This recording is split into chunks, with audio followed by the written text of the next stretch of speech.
Hello, welcome back to another video. Today we are reading the file on SCP-3114. Yes, also known as Wouldn't It Be Chilly? By the way, I'm also live streaming at the same time.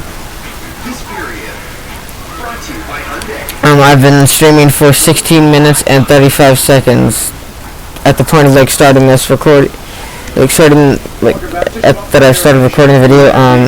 I've been recording for about just over 16 and a half minutes. Item number SCP-3114, Object Class Euclid. Social Containment Procedures. SCP-3114 is held in a 3 meter by 7 meter enclosure surrounded by reinforced steel with impact glass windows for observation. Smaller 1 by 2 meters set was attached to contain SCP-3114 when its enclosure needs to be entered for maintenance, enrichment, or inspection. When SCP-3114 needs to be moved from one section to another, a projection of a human subject will be displayed on a wall in the desired area. Upon SCP-3114 attacks the projection, the door will be closed. No personnel are to enter 3114's enclosure outside of the approved testing procedures. Description.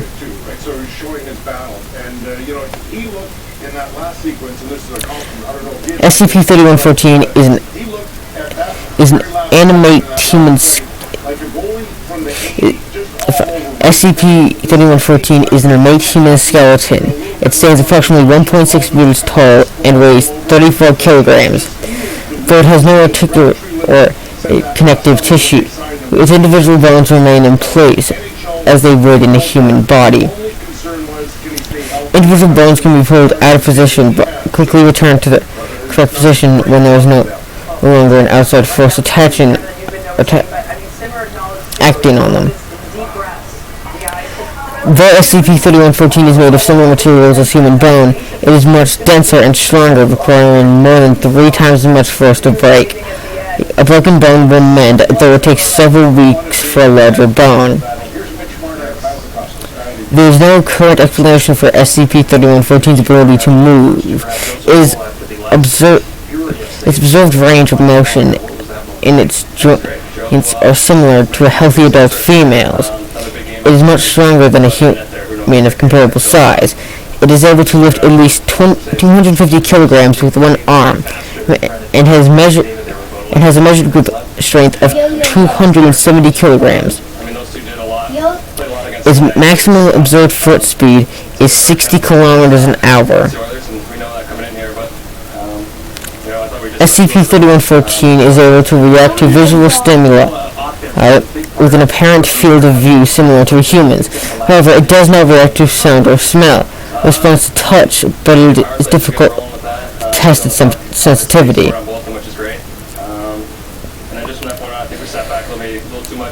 SCP-3114 has made no attempts to communicate. See Entry 16 for the experiment log. It is extremely aggressive and immediately attempts to attack any time it sees a human or other biological humanoid, referred to as target. It's from heroin. From here on.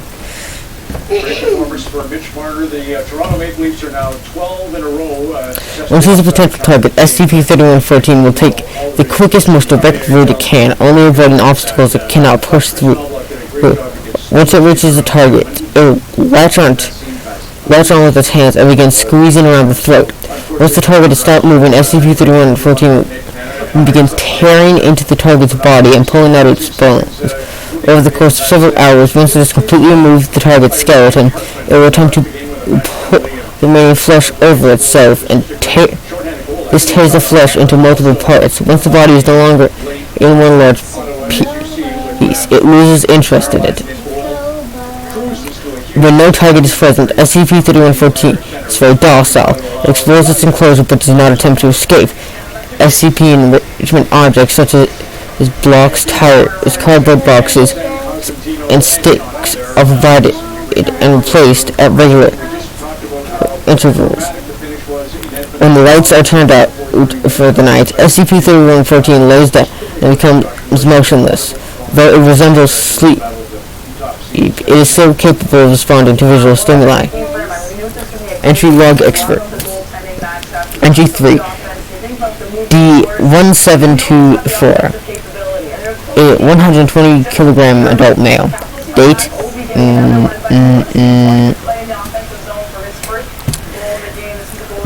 D1724 attempted to run when he saw SCP-3114 approach.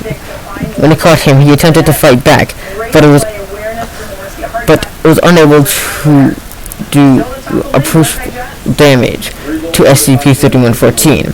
However, this did agitate the SCP-3114 a great deal, and damage to the subject was greater than in other observed cases.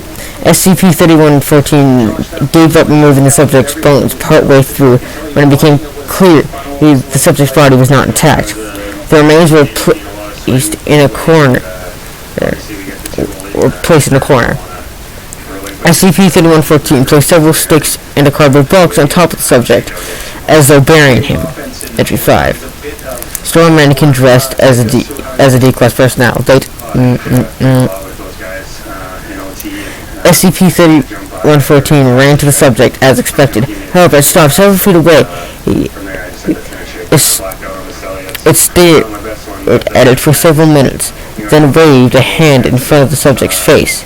It seemed confused by the lack of facial features.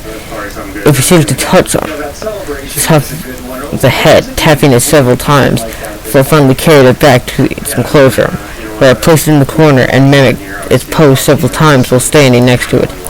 It removed the mannequin's clothes and attempted to wear them. However, it was unable to operate the belt and could not keep the pants from falling. After several attempts, it appeared to grow frustrated and removed the clothes and then threw them and the mannequin into the corner. Entry 6. Female gorilla.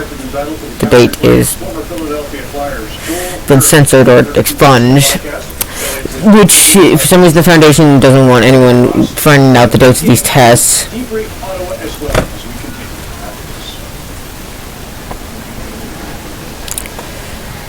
SCP-3114 approached the subject but did not become aggressive until the subject stood up.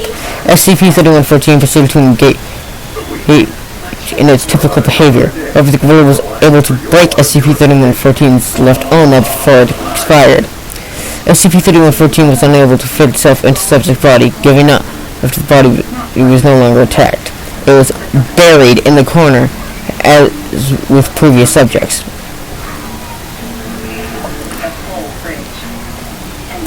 Entry 9. More Border Collie. SCP-3114 approached the subject cautiously.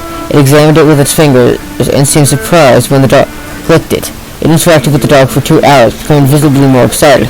It appeared to be engaging in play behavior. It wrestled with the dog without harming it, and threw sticks for it. At one point, the dog attempted to bite SCP-3114's lower left leg. At which point, SCP-3114 struck it sharply, frightening the subject. However, neither appeared to have seriously been harmed, and both returned to their place. The subject was removed from the enclosure without incident. SCP-3114 stood at the exit for several hours after the subject was removed, striking the walls repeatedly. However, it did not use enough force to cause damage to its enclosure. Entry 13. Human cadaver, female, 55 kilograms, 2 days after death. So by now, she has a female cadaver that 55 kilograms, and it's been 2 days after death, meaning rigor mortis, aka decomposition, has already begun. So SCP-3114 reacted as it would to live human, including the attempt to crush its throat for several minutes, otherwise identical to similar-sized live subjects. Okay, so nothing new. Entry 14. Human skeleton. articulated for teaching. SCP-3114 approached the subject rapidly but did not attack. Instead, it examined the subject for several minutes, then began to prod. When this elicited no response, it ran its hand along the top of the subject's head. It then carefully removed the subject from its stand and carried it back to its enclosure. It cradled the subject for several hours. It then put the subject in the same position it takes during sleep periods. Entry 16. Human cadaver, male. 145 kilograms, 1 hour after death. So yeah, nothing's gonna really happen because he just died. Though of course, like, all his muscles are gonna relax, and so his bowels will have released everything, so he's gonna stink. Subject reacted as in log entry 13. However, it was able to keep the body intact while it placed itself aside. It left around the closer for an hour while burying the subject. When protection was shut to clean the enclosure, SCP-3114 did not attempt to attack the protection. Instead, it walked up to it and began to attempt interaction. D4843, an adult male, was placed in the enclosure when SCP-3114 approached. He attempted to escape. SCP-3114 grabbed him, but did so gently, and continued to try to interact with him, taking his hand and placing it on its face, trying to ape his move and embrace him. He reacted negatively to all interactions. After 3 hours, D4843 was removed from the enclosure. SCP-3114 waited for several minutes at the door. Then it tore the subject off itself. It kicked the remains into the corner. It then laid down next to the subject of entry 13. It did not move for 3 days, at which point it resumed its normal behavior. For entry 14, it was the skeleton, and then it also... 13, it was the female cadaver.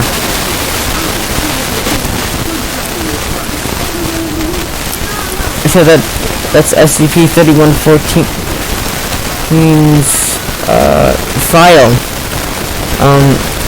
I will be doing more like SCP files in like the future and stuff if you guys want. It's not gonna be like a regular thing, but I will do it. Yeah, again, I will be doing it in the future if you guys want. Yeah, that's gonna be it for today's video. I really hope you guys enjoyed. And I will be seeing you in the next one.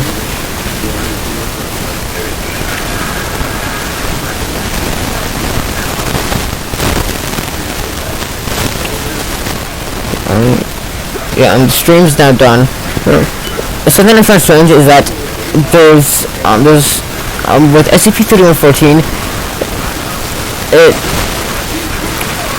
when it was wearing in the final entry log, when it was wearing the subject's skin, it didn't attack the hologram. They tried like interacting with it as if it was a normal human. Same with D4. Same with the D class. It didn't try to attack the D class like it normally would. It just like kind of interacting with him as if it were a person trying to interact. Like it 3114 just tried interacting with the D class as if it were another human, as if it were a human. As if it were a normal human trying to interact with the D class.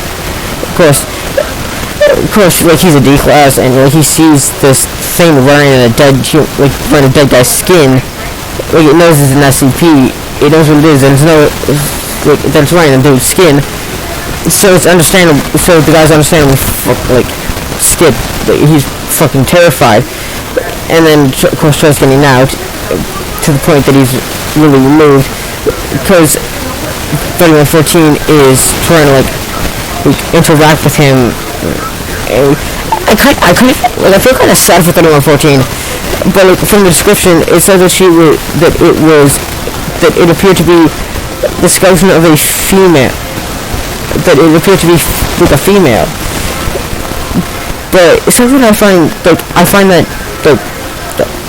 it's important, because then that could help with the origins, that could help with finding out 3114's origins, because if it was a female, it was a human female, which obviously human female, she had a dog, most likely a border collie, seen as they put a male border collie in, and it didn't do anything. They just she played with it, meaning that when she was alive, if she was alive, then she had a dog, most likely a male border collie. But when she was wearing the skin, she acted like she was a normal person, as if at night she acts like she's asleep, which makes me think that she was alive. But what I want to know is, what happened to her? Why is she dead? Why is she just a skeleton? But that may be a question that we'll never know. But that's it for now. Secure. Detain.